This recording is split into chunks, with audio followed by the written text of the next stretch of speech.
Hi everyone, welcome back to Elegance Lab. In this video, I'm going to continue an exploration of frameworks for viewing a more creative future. And as I did in the first part of this, I'm going to drink coffee while I do this, just for my own pause. And I invite you to do the same. I invite you to get a cup of water, get some tea, get a snack, and actually listen to this video from a state of you're going on an adventure. You're going to the park. You're strolling along. Some of the things you're going to like, some of the things you're not going to want to go around, and that's okay. To open up this series, I want to speak the intention. The intention is some mix of sanity and insanity. And with that, the kind of underlying structure behind the things that I say is based in search for greater truth and also openness to greater mysticism, not just in a container or compartment, as in spirituality and religion belong here and the way we engage with society belongs here, but in that spirituality and mysticism have a play in every single part of our lives, including the evolution of science. So I'm a somatic and relationship coach outside of developing Elegance Lab, the kind of underlying foundation for which I will continue to develop my coaching and psychological models.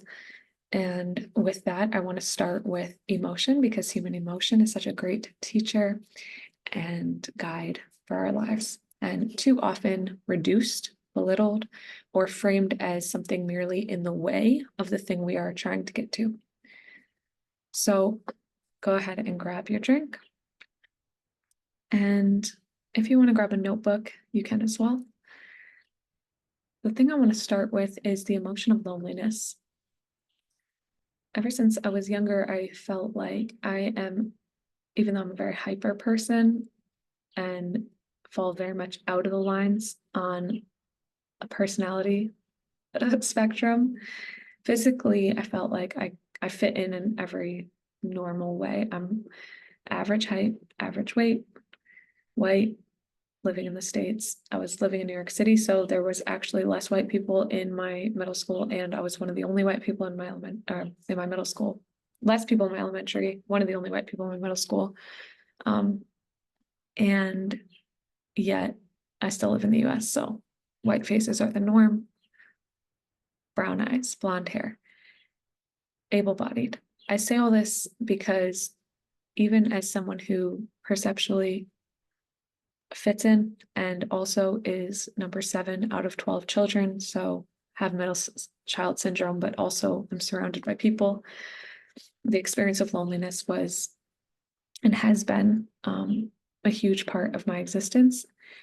Also, I'm a hyper extrovert and I love people. And again, I grew up in New York City, in Queens, so I grew up surrounded by people. And again, loneliness was still a big part of my experience. And when I look at the last 7 years specifically, in graduating college and really starting to say yes repeatedly to my own path, my own questions, that loneliness has deeply expanded, even though my connection also has deeply expanded. And if you were to take a little like binocular view that could just sense the emotion and energy from 20 years ago or 10 years ago to now, I think that where I am now is actually on a much deeper level, more connected. But on a heart level, there is still that deep loneliness.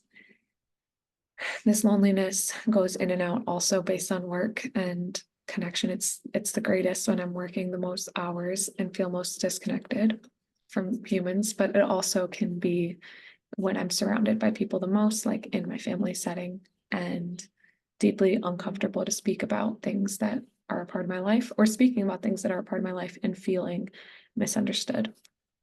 And so I want to speak to this emotion because it's a completely normal human emotion. And for those of us who this video, anyone who's watching this video is most likely resonating around, for those of us that is who are at the edge of your field in some way, at the edge of your space in some way, seeking a new way to do things. That loneliness can be totally expansive and constant. And I think a lot of people who are a little bit more, at least in my view, the people who I know who are more Enneagram 5, who are more inquisitive focused, they also are more introverted. So there may be a degree to which it actually doesn't matter that much to you, and you value the alone time you have.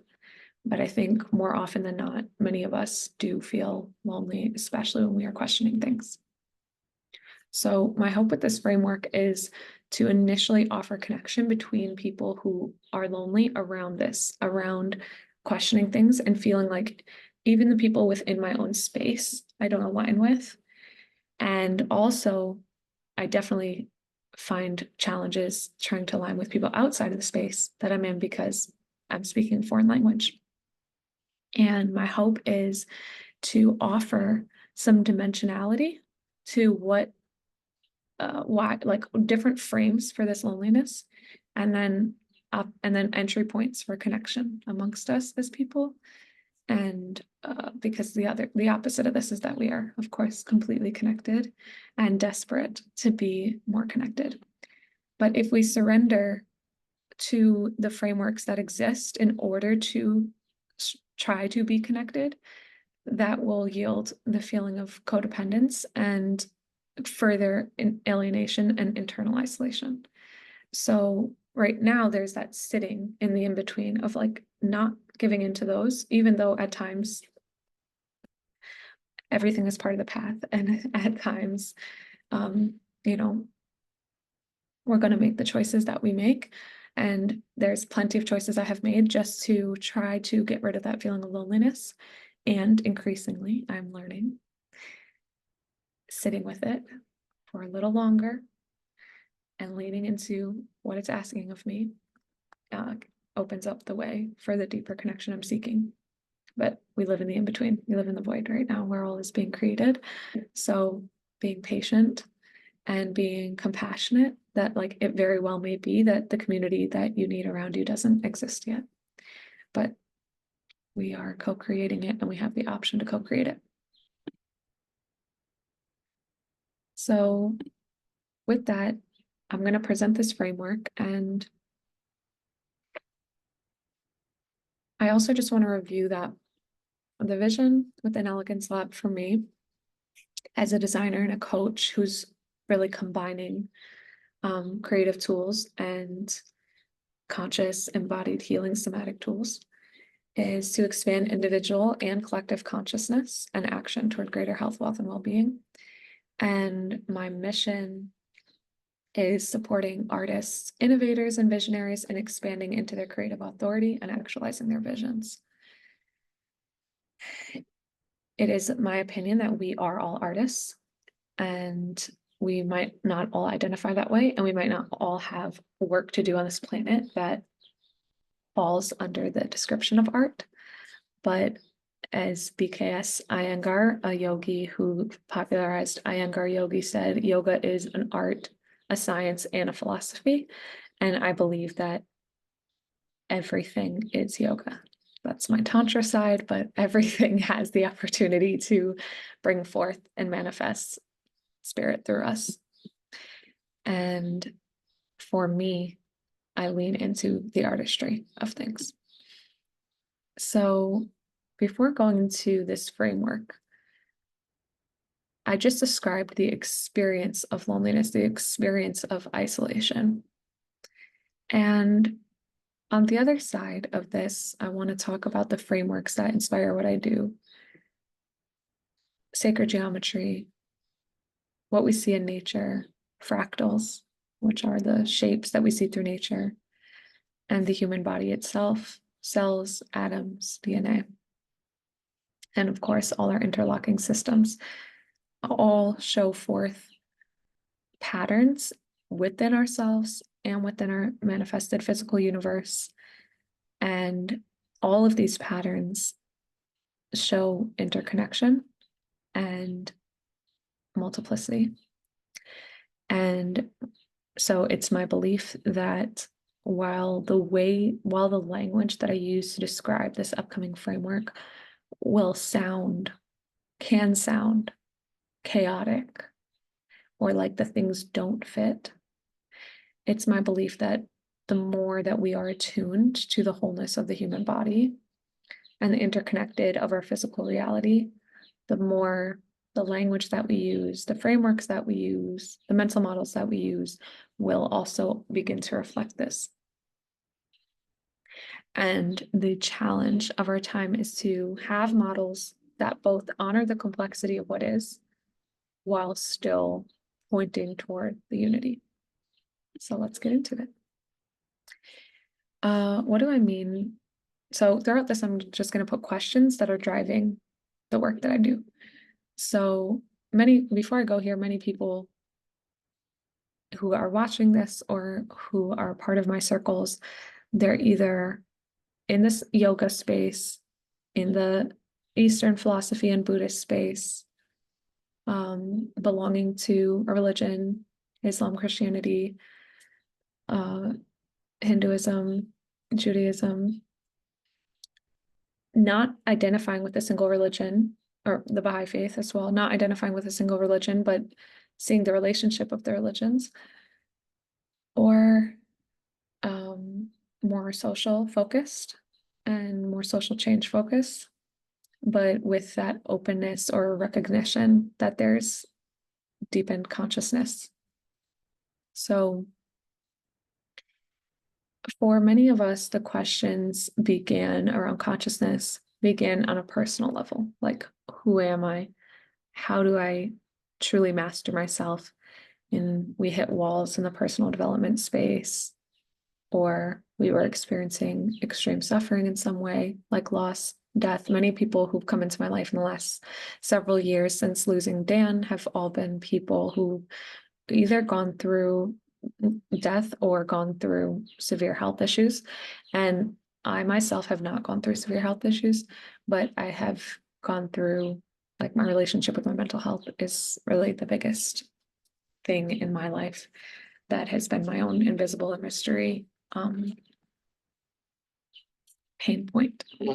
So most of us, the questions begin personally, but all of my work is about how the personal questions are, speaking of fractals, reflected in the collective, and how the collective questions are reflected in us, and creating more opportunities for self-realization and self being myself and self being us as a collective. And then another motivator here behind the questions that I pose is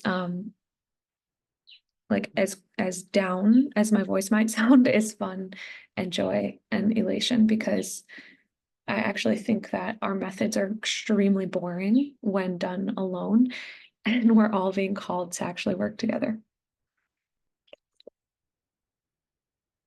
And even if we're not ready to work together yet, that call is there. That's like what this is here for. The call is here. You don't take your freaking time. Take your time. Like, we have our lives, and like, let's have more fun while we are here. So a key question that just drives this concept of conscious transformation for me is, how might I become more aware of my own perspective and participation in conscious transformation? And then in the work that I, like what I call my work, creative embodiment and expansion. So perspective and participation here, because until we're aware of what we believe, we're in subservience to it. And then to participate in it is to acknowledge that we are, one with God, and our consciousness has an impact on the consciousness that's available here. And there's a lot of philosophy in that, of course, but I choose a model that says how we engage with the divine, or consciousness influences its actualization here. And that's the creative piece, is that we are here to help mobilize and actualize that. So consciousness, as I'm defining here, is awareness of the mind of itself in the world. Super general definitions I'm going to use throughout this. Transformation is a thorough or dramatic change in form or appearance. Embodiment is someone or something that represents a quality or an idea exactly.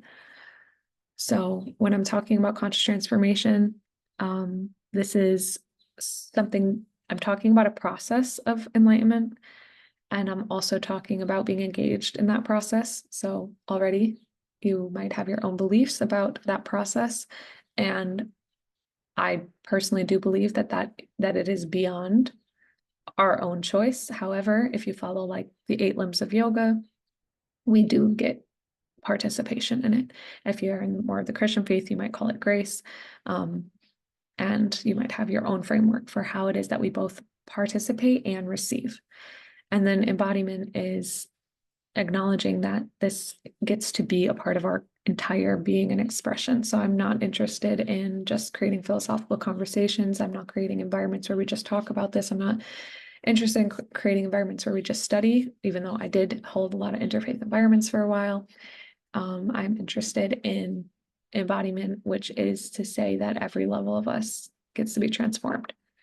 So with those two things, the first part of this framework is that we have the opportunity in our lives to be engaged in both evolution and involution. And that language for me came from The Gene Keys by Richard Rudd. But when I read it, it made so much sense to me. I just did 2 coaching programs, and one was a lot about shadow work and one was a lot about expanding in the higher self. And I love the complement of these 2 things, because we witness that when we are engaged in this concept of like pursuing the higher self, we tend to suppress the wholeness of who we are. And if we only go into the shadow world or into the depths, that's where you get, monks living in isolation, or just, you also can literally commit suicide because it's dark. But if you're actually going there and surviving, it's powerful. But at what cost? At some point, if you go deep enough in the involution, you're going to find that you want to be engaged in life here. And so that's kind of the first tenet of this framework. And this image is a faulty image. It's showing as if involution and evolution are going in 2 directions. And I ask that you just be patient with these images and know that as technology evolves, I'll use better technology to create these images. And as I collaborate with you all, I will be supported in these images coming forth. But right now, involution and evolution are ultimately, at the end of it, it's the day, the same thing. But in our lived choices, sometimes they have to be drastic choices of, no, I'm not going to take this job, or no, I'm not going to intentionally expand financially or scale, because there is actually a deeper depth that wants to come through. So the second, if we want to think about, dimensions of change, if involution and evolution are one dimension, which in this case, I'm putting them as on the y-axis, but it's not on me to say which axis they're on. And in fact, I would love your feedback if you're watching this. I'd love your own reflection on this later, on which axes you think these things are. The other axis is individuation and unification. I could have used the same spirals, but I wanted to give just another image. This is incredibly important for right now. This is like the heart of why I'm creating this slide deck.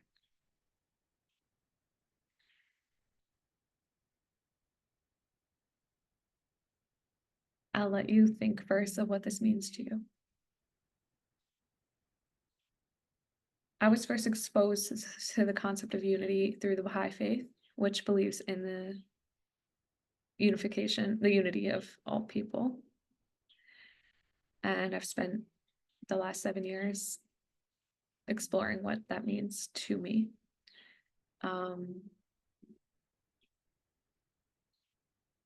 And as a creative person, I abhor structures that I feel limit me. And I also, as a truth seeker, abhor being out of alignment with truth, and I feel that my truth is that I'm inherently connected to all beings. And here we get to hold these paradoxes that fundamental truths are not mirrored in our social reality. So we get to be discerning in our lives in the same way we can be discerning that we have a world right now that's very focused on evolution and individuation, I would say. So the same way we might want to say scaling at one point, if I haven't been tapped into an evolutionary process, scaling or expanding is very attractive and very opening. But at a certain point, when I'm already in that hub and that culture of evolution, it can become destructive when I'm promoting scale and expansion at the cost of the necessary inner expansion. With individuation, we are coming out of collectivist cultures, so it is powerful to get to sit in our individuality. And it's actually something that's been reflected to me repeatedly when I've traveled to more collectivist cultures, that people are yearning for and desiring for the level of individualization that happens in the States. But at the same time, that we know that on the other side of that, living, for those of us being raised in these very individualistic cultures, that there's something extremely isolating and painful, actually, about being so engaged in a framework of individualization that our unification is jeopardized. And then I would go so far as to say that our groups, then how do we work with groups here? And groups are also in this process of being individuated and part of the whole. And you can think of human groups like human systems. You have individual cells in your body, and you also have the nervous system, you have the muscular system, the endocrine system, and you also have cancer. So when we're looking at the way that human groups form, sometimes we're looking at groups of people that are going to operate in our collective in fundamental ways, and sometimes you're looking at toxic clusters that have emerged from, it's not on me to say, but isolation or other factors. One dimension that I didn't put here, but that I think runs through both of these, is the relationship of certitude, which is a phrase I love from the Baha'i faith, which is like deep knowing, and mystery. And I invite, as I even offer up the rest of this framework, although this is the core of it, that running through our whole process of becoming more embodied and engaging in our conscious transformation and form is being in a mind state of both coming into greater certitude and knowing, and coming into greater mystery.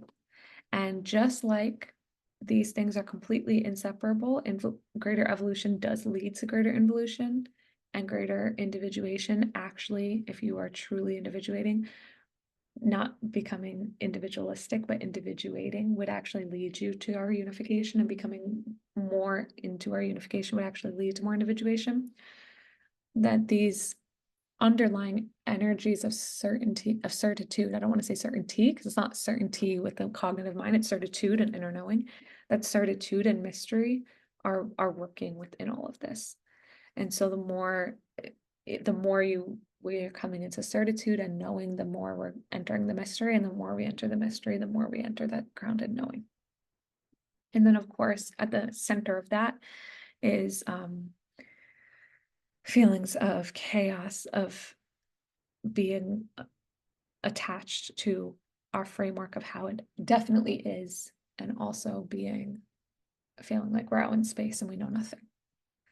So I'll let you just sit with that, how this lands, attune for yourself, how this is landing with you, how you already make sense of your process of individuation and unification, or evolution and involution, but essentially your personal development process, how this differs from maybe just a process of a linear line or a staircase, or for me, it was a spiral. Like, I'm always in therapy, they typically say the downward spiral and the upward spiral.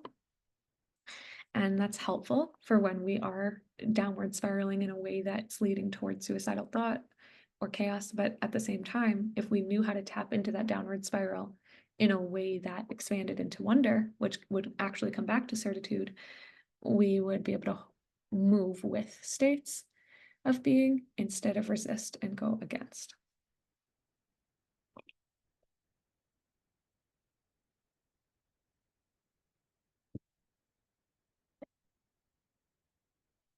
One of the purposes of this model as well is coming into greater understanding and engagement. Like I said, I want people to have fun. And so coming into engagement and understanding of frameworks that feel so nothing like the way that you frame things. So within the work that I do specifically, I want to help people on the embodiment level. I'm helping people on the creativity level, which is the consciousness level. I'm helping people on the ways that we collaborate and experiment, and I'm helping people on emergence, which is 1 + 1 = 3. It's synergy, but it's also, you gotta fucking be patient for 1 + 1 = 3. It's not automatic. And it takes a mixture of experimentation and variables. So these are the 4 things where you can actually work directly with me and hire me for connection to the body, connection to greater creativity, expanding your relationships, and working on an emergent process. And my own vision is not to be working on these things alone, but to actually be doing each of these things in partnership and offer them to individuals, to organizations, and ultimately, at the end of the day, to the institutions that will drive our future, which are not necessarily formal governments at this moment, but a governance that is developing within us as people. If you're receiving this video, if you're watching this video, hello, fellow future governance system that sits in our hearts and will be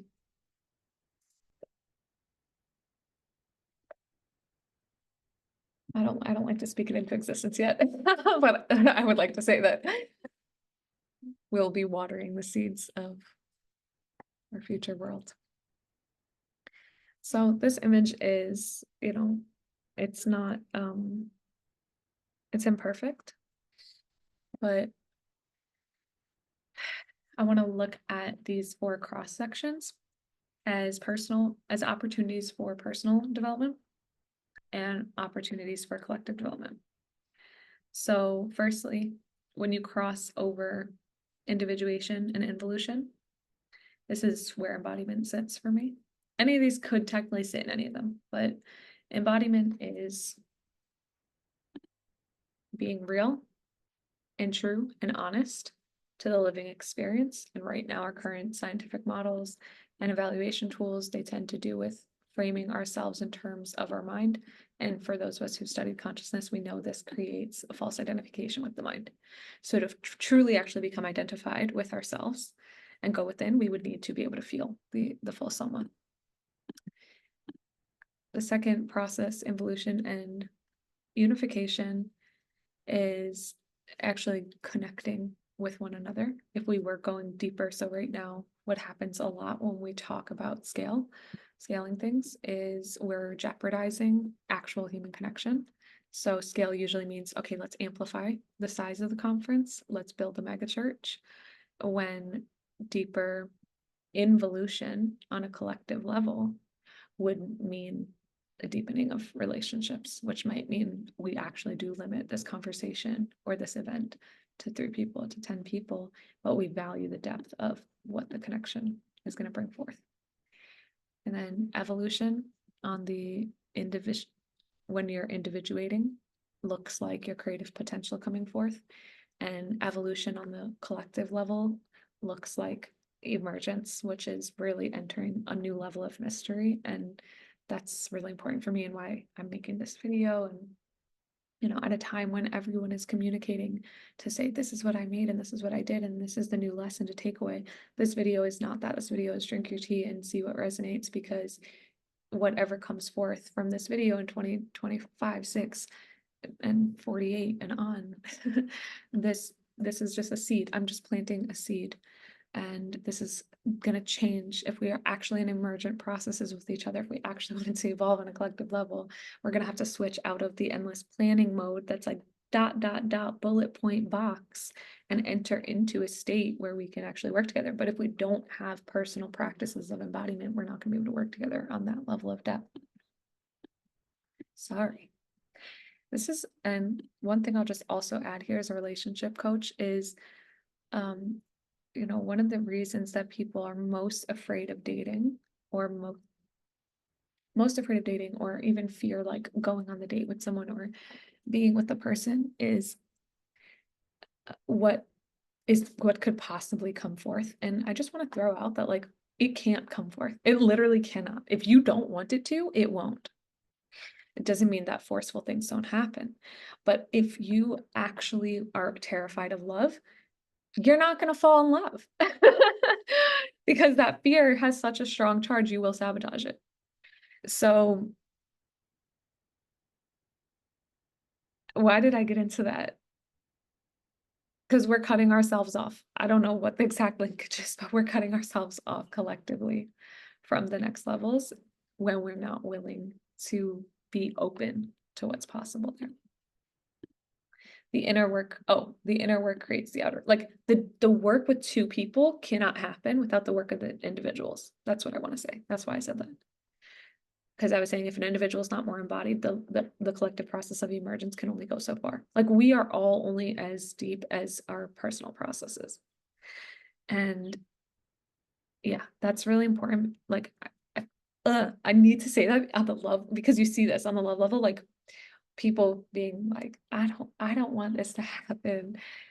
I want it, but I don't want it, right? Well, it literally, and then also fearing when it is ensuing, like when you can feel the energy that's building between someone. That energy can only build if you are both present for that. And like, if we knew this, we would let things ensue much faster. Like, it would just be like, start talking to them and get it out of your system and let it go. And then you're going to see how far it can go. Either the layers are just going to keep building, or you're going to actually feel like you're at the end of a staircase and you're going to be bored as fuck. You're actually going to be bored. There's going to be boredom before there is overwhelm. And I think I need that reminder as well, because I am someone who I tend to get afraid of being overwhelmed. And it's something people have said to me a lot, like, you're overwhelming. So I'm afraid of being overwhelming. And it's like, I can't control that. I cannot control. I'm sorry how you perceive me. But if I don't resonate with you, it's okay. We'll go our separate ways, baby boo. You got somebody else to work with you. There's 8 billion people in the world. So that's what I want to invite. Like, having just spent a year in a certification called Infinite Receiving, that's about opening. This was a common theme there in money as well, because a lot of people are like, I don't want to make money because I don't know if I'm going to be able to handle it, and blah, blah, blah. And it's like, well, let's actually work with what you're really afraid of. Because no money's going to be coming to you when you can't handle it. It's not. And if you get it, you'll lose it. That's the thing. We intentionally sabotage ourselves. We give it away. And then, of course, in this world, when we look at power, yes, people have technically received power when they are not ready for it. But that's really the call of the time now, is to actually reclaim the power that we do have as the creators of this future, and know that the more power you open up to, the more power you'll have. You're never going to have too much power that you can't handle, because you have to welcome it. And if you do get it before you're ready, you will sabotage it. So that's the invitation. Let's become more powerful by becoming more powerful in ourselves. And again, doesn't mean that you won't get false power. There's people, you're going to get into but you need to redefine what that means, because that could mean that you're running a multi-million-dollar company that you think you weren't prepared to run, or it could mean that you're president and you weren't expecting that. But then that's also on you to ask, like, what is your power? Who's more powerful here? This is meant to be fun. All right, so let's go to the collective level. I put this cell up here just to remind us, if it feels like I'm jumping because I'm talking about creativity and now I'm putting politics up here. I want you to just remember everything. Fractals, fractals, fractals. This is just words. This is not the perfect map. These words are going to change. These are just how I'm making sense of things after 7 years of trying to have more fun in my personal evolution process and get out of suffering. So on an individuation, involution level, we need the field and the space of somatics and social well-being.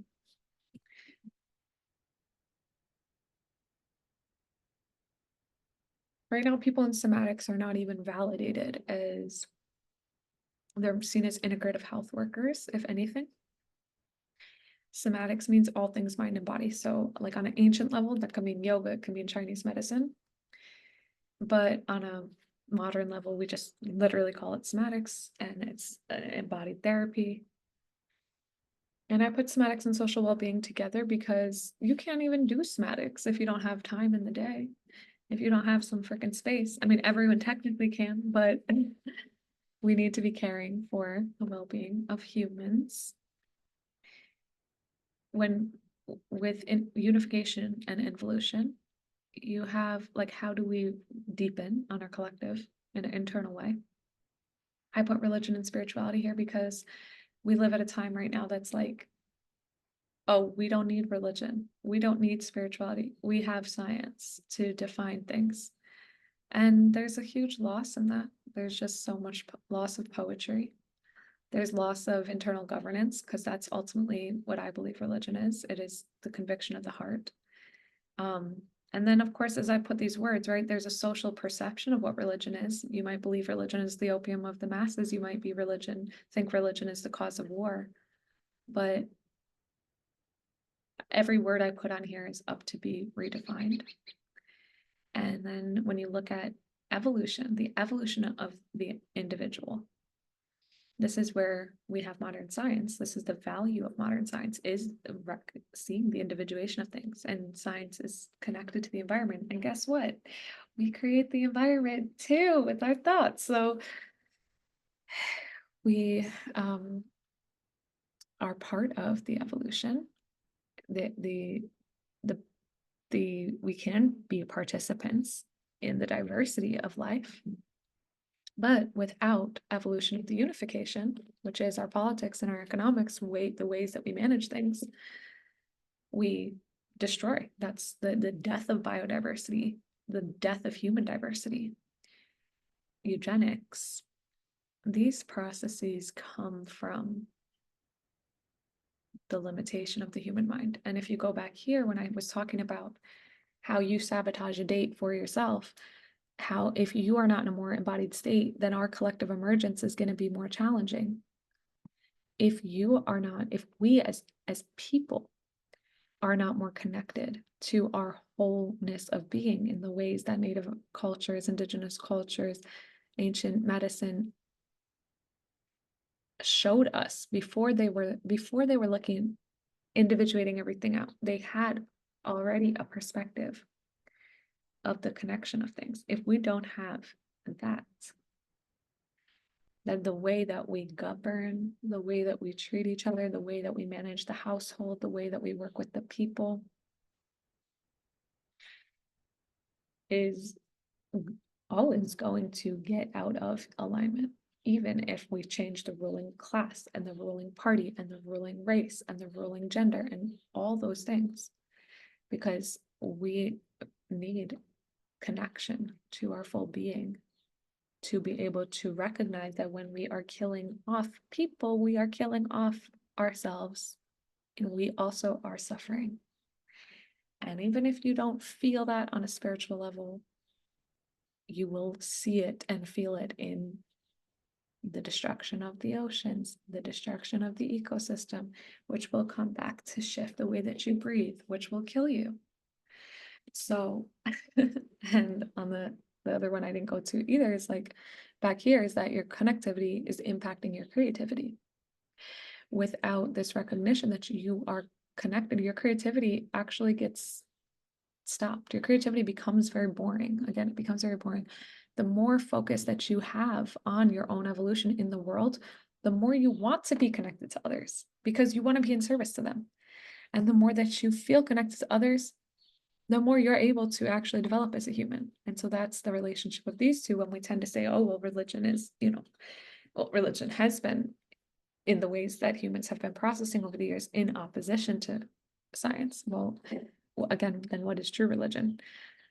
Because what we've had is religion intertwined with politics, religion used to abuse. But if religion is actually a tool of the people are actually connected to themselves, the people are actually regarded, you can see that all these things are connected, then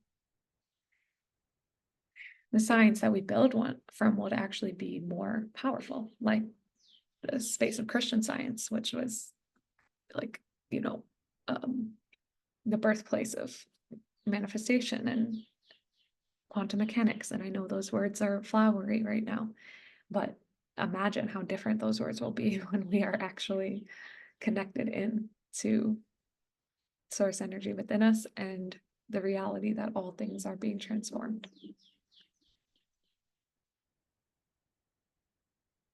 What's cool about recording this right now is that I'm saying this calmly, I'm saying this excitedly, this feels very obvious. The first day when I recorded this, I was like, it was super hot and I was so uncomfortable, because what happens when we start speaking about something is we get very uncomfortable. So I invite you just to take a deep breath and move, and it's okay to be uncomfortable. It's okay, it's part of growing. This is pretty much the framework, but I'm going to offer some questions that have inspired me and to think about how this impacts your work, because you might be hearing this and, you know, it's very different when we see something in a framework versus, of course, this is not how these things are framed around us. And my sister said yesterday on a walk, like, I would hate to work in politics. It's such a negative space. Oof. So would I right now. But I do work in politics. This is political. I hate to be in academics because I feel confined. But right now, in 20 years, in 20 years, it's gonna look different. And this is also important because a lot of people in the spirituality religion think they don't like politics, or a lot of people in the science think they don't like politics. A lot of people who are in this social well-being in the somatic space, which could also be called, you know, yeah, the healing, the mental health, like, feel like they're less scientific, or they know less about the environment. Well, all of these things are mirroring each other. So with this, yeah, I'm just going to go through some questions, and my hope and my desire is, again, just to grow, to try to form a map. I know there's alignment here with Ken Wilber's integral theory, but even, again, going back to fun, I was watching a video.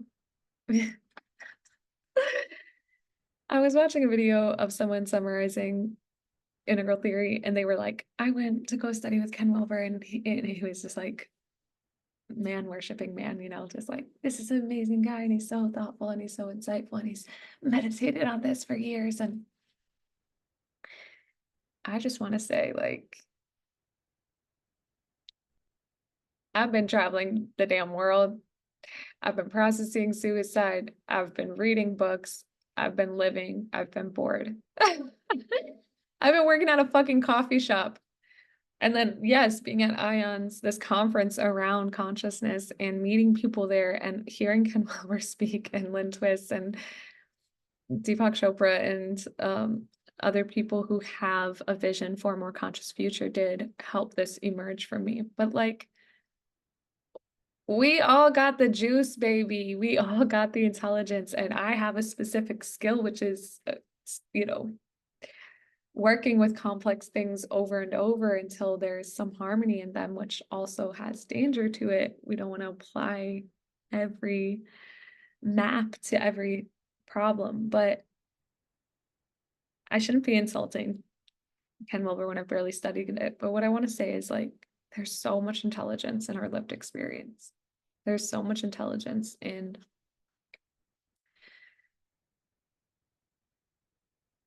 our personal grappling. And if we only uplift people who've gotten the privilege to be isolated, and I've gotten the privilege to be isolated. I haven't had kids over these years. But like, if we only uplift people who've had who've been isolated, like, what are we missing? What are we missing? What knowing is here with us as people, and how can we tap into that knowing? All right. So now that I've proposed the case for more fun, let me just pose again. This is gonna just go into some of the things I shared, but in integral thought, involution is the process by which the divine manifests the cosmos, the process by which the creation rises to higher states and states of consciousness is the, and states of consciousness is the evolution. Involution prepares the universe for the Big Bang. Evolution continues from that point forward. So in this regard, if you think of involution as preparing the Big Bang, what involution is still happening now? What Big Bangs are yet to happen now, even though there's the current one that we're aware of that we are a manifestation of? And key question, how will ourselves, society, and world organism transform as we engage consciously in our involution and evolution, since right now we're at a stage where we don't even view the two things as happening? And how will our processes as a world change as we personally and collectively value these things? So self and process. All right, when it comes to individuation and unification. So individuation, Carl Jung defined individuation, the therapeutic goal of analytical psychology belonging to the second half of life, as the process by which a person becomes a psychological individual, a separate, invisible unity or whole, recognizing his innermost uniqueness. And he identified this process with becoming one's own self or self-realization, which he distinguished from ego-centeredness and individualism. So I kind of already described that. But also what I think is interesting there is that individuation in this regard is described as greater wholeness. So if you ultimately, again, if you were experiencing your inner wholeness, how would that impact how you witnessed our whole? Unification is the process of being united or made into a whole. So it's my belief that we are in a process of greater unification as a human race. Key question, how will our society be shaped as we both come into greater states of individuation and unity? And how are these states totally interrelated? So yeah, I kind of already walked through these, but somatics is a theory of change that places the body at the center of our evolutionary intelligence, adaptation, and learning. Somatics sees the body as inseparable from the whole self and as a vehicle through which to accelerate growth. And social well-being is a process of building and maintaining healthy relationships with others and having meaningful interactions with them. Sometimes somatics right now is being taught without relationship work, and it's my belief that if we are in a state of recognizing the body as foundational, then we also would have to acknowledge that we are interdependent, because we're not in our separate worlds growing our own food. Even though we live in a society right now where you can call and order food to your door and stay inside, as humans, we actually cannot live like that. We are still, because we need our bodies, we need food, and because we need food, we need each other. So they are inherently connected. Key question, how will our treatment of ourselves and others change as we begin to recognize ourselves as whole beings? So involving the body. And how will our treatment of ourselves and others change as we begin to experience ourselves as part of a whole?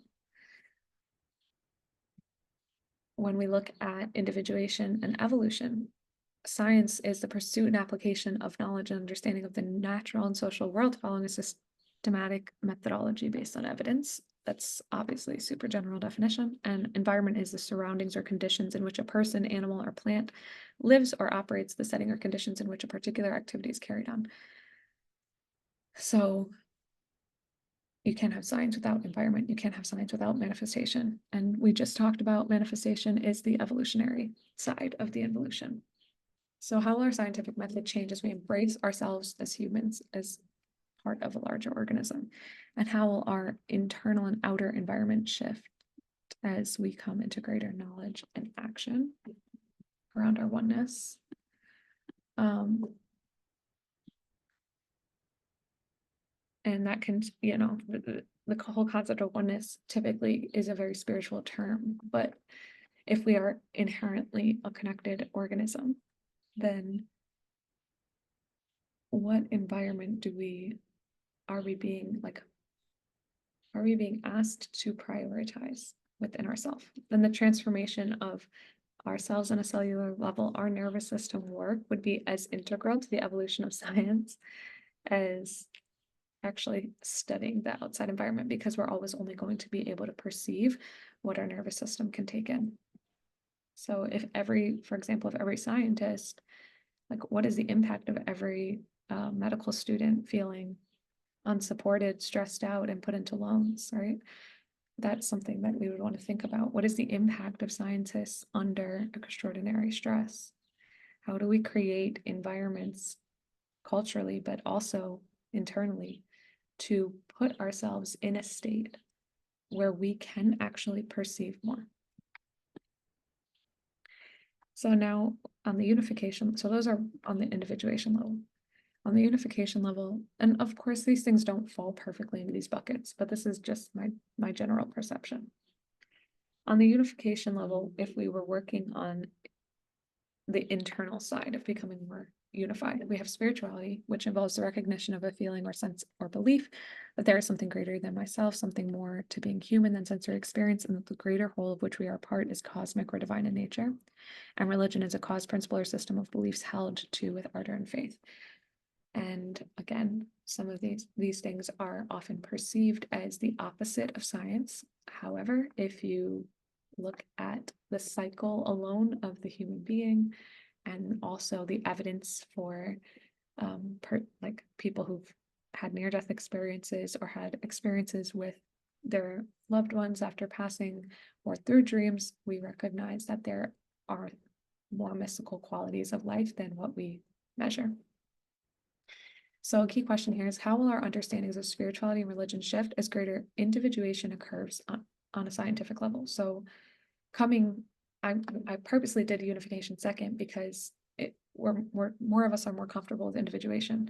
And the things on the unification side, religion, spirituality, politics, economics, they feel right now we're also in a state that's very like rejecting of those things because we don't want to be, we're very, interested in our freedom, and we don't want to be contained, and we don't want to be reduced, and we don't want to be controlled.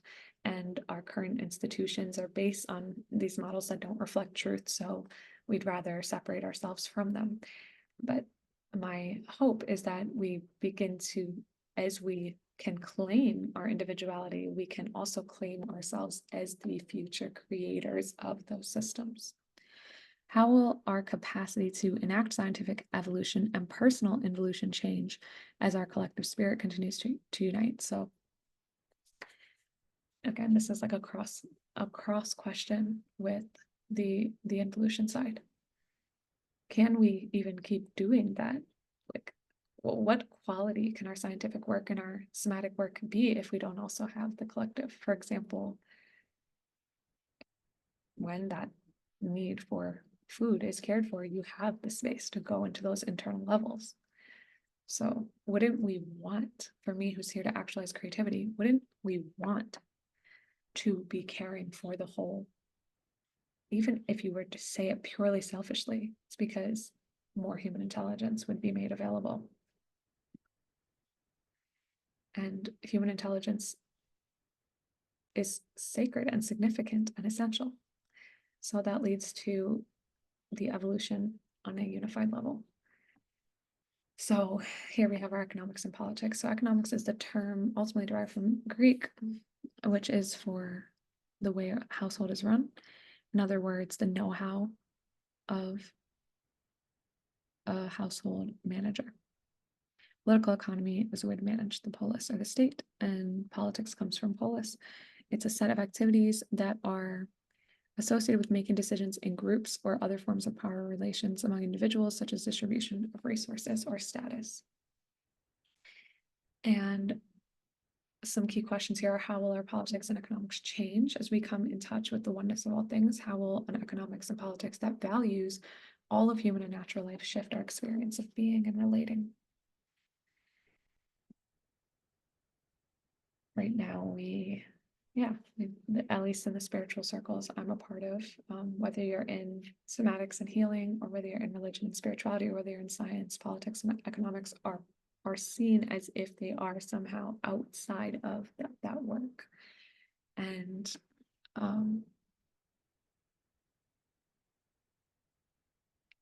if you were to rent out a house and you wanted to set up scientific experiments, but they wouldn't give you a room, that would hinder your science. If you were to rent out a home or go participate in a home and you wanted space to meditate, or be with your body, but there is people in every single room of the house. That wouldn't work. If you were to go to a house and only 1 out of 100 people was able to eat the food, and there was food for 100, but only 1 person was able to eat it and everything else was thrown away, that would be a fucking waste of creativity and a waste of joy and a loss of joy. And that ultimately, to me, is the source of sadness and sorrow and loneliness. It's knowing that we are losing the power, the wisdom, the intelligence of the majority of the human race because of the way in which we care for each other / don't care. I hope that this offers some just edit that. I hope this offers the ability to laugh at something that is frustrating you. So I'll give a couple examples for me within the coaching industry, which is here. I felt really discouraged by the lack of political conversation and the absorption into capitalism without any critical thought, when the whole field of somatics is literally like flipping the model of science we have in our head. And I was like, whoa, we're going to flip science on its head, but we're not going to flip like the way we're engaging on its head at all. And we're just going to absorb ourselves into that space. And I would feel frustrated in academics because my most potent experiences growing up were in the church. And I didn't have the words for it then, but it was like, I just absorbed myself into science and was like, I just want to be a designer. I just want to create, because then I can create a better world. But this creative energy was very materialistic and involved separating myself from my creative intelligence. So then when I was becoming very fear driven, my design capacity was going away, and I was like, why can't I design anymore? And it's because fear was running my life, but because I didn't have a framework for the power of human emotion, then I just resorted to self-blame. Whereas if I knew that God is emotion and God is beneath emotion, but it is like I lose my connection and relationship to God, to the consciousness in me when I'm in fear, then I could have recalled upon it. And instead I just, for like 5 years, stayed in a state of fear. With religion and spirituality, again, just growing up in a society that does not hold somatics as part of its framework, I was for years just intellectualizing religion and trying to grasp this concept of the oneness of religion, or trying to hold all these different frameworks in the Bhagavad Gita and Vipassana meditation and the grace of Jesus Christ and alternative religions and divine feminine goddess work, like trying to make sense of all this on a cognitive level. And it was really only being able to start to connect on a felt sense that I could see that religion as it's being enacted means nothing without transformed action. And that action is something that's happening internally. So it's not really on me to be like, you're acting out your faith or not. You can be well practiced at being loving and kind and also have so much internal hatred.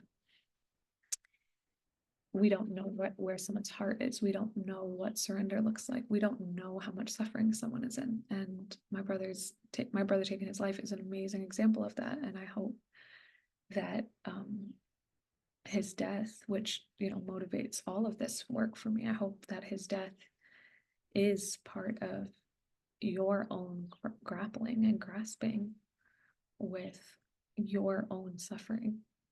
We are all, where are we? His death gave me I don't want to say the will, but like the wisdom to name the suffering I'm in. And then in politics, I spend the least time in this space, so I don't feel like I can speak to it, but I think in politics, there's so much religiosity. Religiosity is a word I use for, my friend Mish would say, ideology, but religiosity is an extreme attachment. And what you see right now in politics and economics is more religion, way more religion than in what we call religion. We have a religious attachment to nationalism. We have a religious attachment to money. We have a religious attachment to capitalism, and those things make it such, I call it religiosity. It's not religion, it's performance, meaning that this thing has become so centered that if you are not abiding by it, then you are the same way in the church, you're seen as outside of God's grace. If you denounce Christ, there's a degree of, like, if you denounce capitalism or you denounce nationalism, that you are inherently outside of the grace of, you know, I don't know, caring for people. And it's like, how could that possibly be true if you're participating in a system that's inherently devaluing people, or you're participating in a religion that's inherently, you know, violent? How can those two be compatible? In which case, my non-compliance with your religion, be it a political religion or a spiritual religion, is essential for me to be in alignment with greater consciousness. And I know because my body is my guiding source. And the more of us who are connected to our body, the more functional our thinking mind will be. And the more joyful and fun becoming who we are will become. With this, thank you for the time, thank you for the attention, and wishing you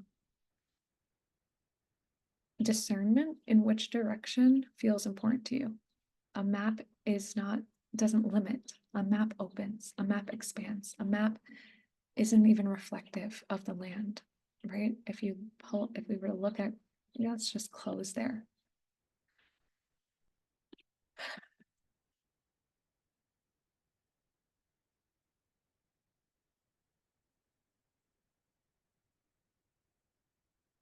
If you were to look at Google Maps, right? It's not, this is a totally different view than if you look outside my window at this green, abundant summer air and foliage outside. And it's also a totally different view than if you look at the state of Michigan, which is the mitten, and a lot of Michiganders just hold up their hand to say where they're from. Now you get a shape. And that's a totally different view than if you look at North America, and that's a totally different view than if you get off of this. How do we get to Earth? And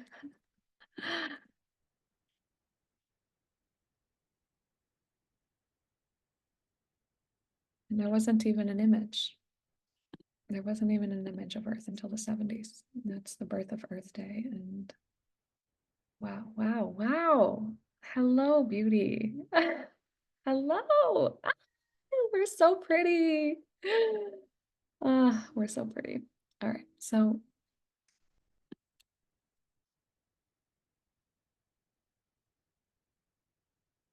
that's a different view now.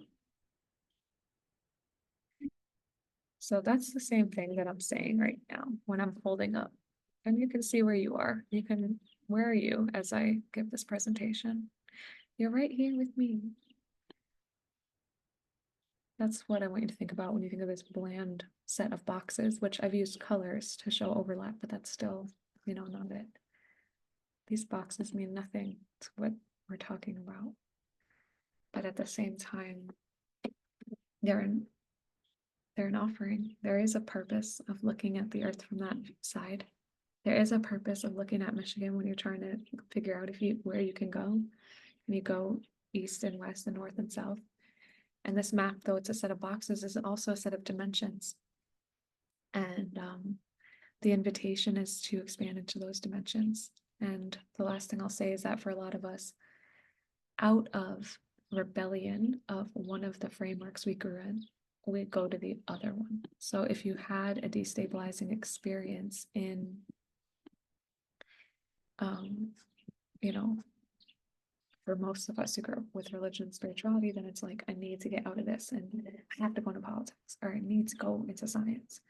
I think for those of us who grew up hyper religious, like we have probably the biggest, like I'm jumping in the opposite direction. But I also think people growing up in a scientific environment that's very rigid, or if you're coming from a level of therapy or psychological support that felt less than expansive, that you might end up going in the opposite way. And my invitation is for us to think about that the opposites all exist within them. So the opposite of toxic religion is healthy religion. The opposite of toxic science is healthy science. In the same way that the opposite of toxic femininity or masculinity is healthy femininity and healthy masculinity. So we don't want to just get rid of the thing. We don't want to just get rid of parents because they abuse. We don't need to just get rid of a concept of God because it's been abused. We need to actually ground deeper and look at the ignorance that we're actually seeking to overcome and welcome the intelligence that is around us, that it is abundant, and also that's wanting to flow through us. And then finally, with emergence, to go back to emergence for a moment, this is all taking courage, right? Like I could have not shared this because it feels vulnerable, because I've had so much pushback in my life, but I'm bored. I'm bored as fuck and I need money. And I want to, but I want to live. Like there's plenty of ways I could have just made money if I want to make money. There's plenty of ways that I could have just gotten power if I wanted power. There's plenty of ways that I could superficially get the things that I want. But when I stay connected to what I truly want, it keeps taking me into my complete connection with everyone and everything and my inner and outer evolution. And I would like to have more friends in this space. And I would like to lead processes that assist us in this while we exist in frameworks that do continue, of course, to fragment us, but that we get to be the mobilizers. We get to be, again, the creators of the new governance, the creators of the new models of science, the creators of the new religion. And that involves us being true to what we are experiencing, being true to ourselves, being honest, listening, learning, being humble, and engaging with the diversity of thought and experience that is here. Much love.